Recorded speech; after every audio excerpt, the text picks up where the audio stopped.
যখন চারপাশের সবাই আল্লাহকে ভুলে যায়, তখন একজন মানুষ কিভাবে একা দাঁড়িয়ে আল্লাহর পথে মানুষকে ডাকতে পারেন?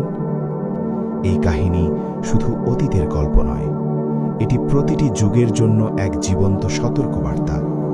এটি ধৈর্য, ঈমান, তাওহীদ এবং আল্লাহর ন্যায় বিচারের এক গভীর দলিল। আজ আমরা জানব হযরত নূহ আলাইহিস সালাম ও ইতিহাসের ভয়াবহ মহাপ্লাবনের ঘটনা। হযরত নূহ আলাইহিস সালামের যুগে মানুষ ধীরে ধীরে আল্লাহকে ভুলে যেতে শুরু করেছিল। প্রথমে তারা নেককার লোকদের শ্রণনে কিছু প্রতীক বানালো, পরে সেগুলোই মূর্তি হয়ে গেল, আর ধীরে ধীরে সেগুলোই উপাস্য হয়ে উঠল। মানুষ বলতে শুরু করল, আমাদের পিতা পুরুষেরা যাদের পূজা করেছে আমরাও তাই করব, আমরা নতুন কিছু মানব না। তারা আল্লাহর বিধান ছেড়ে নিজেদের খেয়াল খুশিতে জীবন বিধান বানিয়ে নিল। শিরক সমাজে ছড়িয়ে পড়ল, জুলুম শক্তির ভাষা হয়ে উঠল, অহংকার মানুষকে অন্ধ করে দিল, দুর্বলদের ওপর অত্যাচার চলতে লাগল, আর গুনাহকে তারা গর্ব মনে করতে শুরু করল। ঠিক সেই ভয়াবহ অন্ধকার সময়ে আল্লাহ তাআলা তার অসীম দয়া থেকে মানবজাতির জন্য পাঠালেন হযরত নূহ আলাইহিস সালামকে। হযরত নূহ আলাইহিস সালাম ছিলেন আল্লাহর প্রেরিত একজন মহান নবী।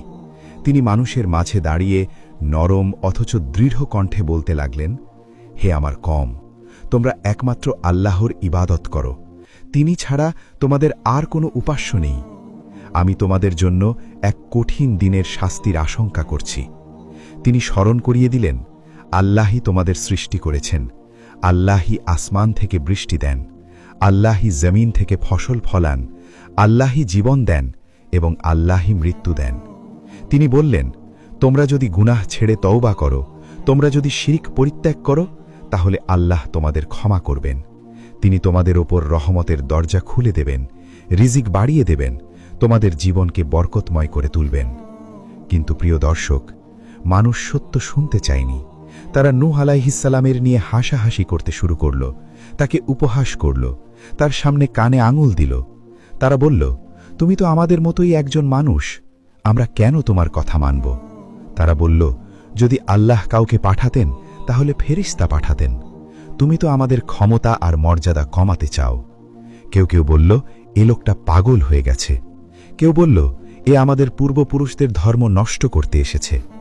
নূহ আলাইহিস সালাম এসব কথা শুনে